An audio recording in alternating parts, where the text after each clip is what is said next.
Circle. Tangents to a circle. Introduction of tangents.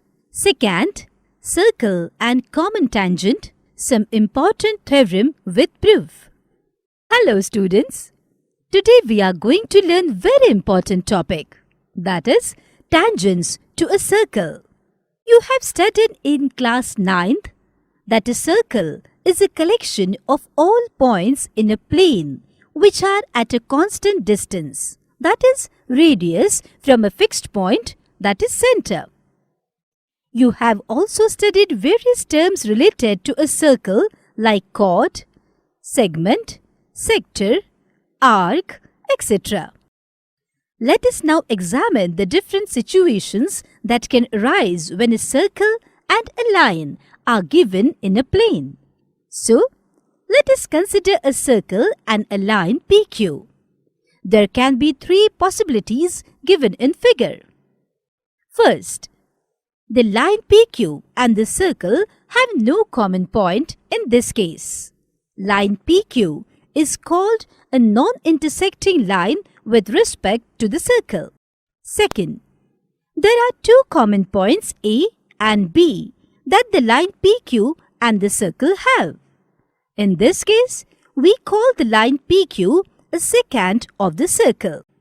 There is only one point A which is common to the line PQ and the circle.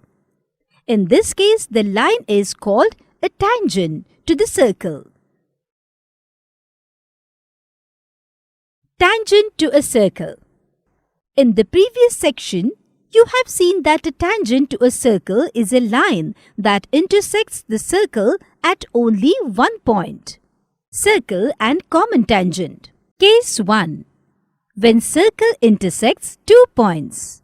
In this case, there will be two common tangents PQ and RS to the two circles as shown below. Case 2. When circles touch externally. Here the two circles will have three common tangents, LM, PQ and RS as shown. Case 3. When one circle lie entirely outside the other circle without having a common point.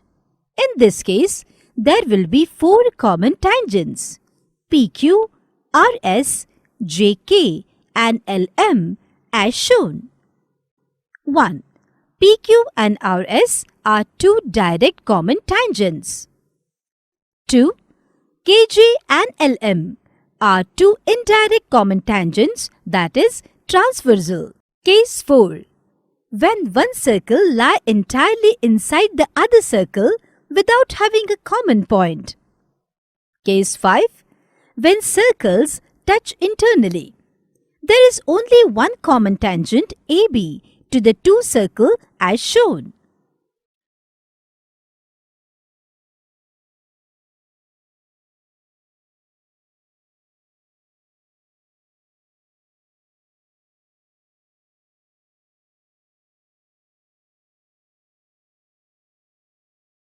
Summary.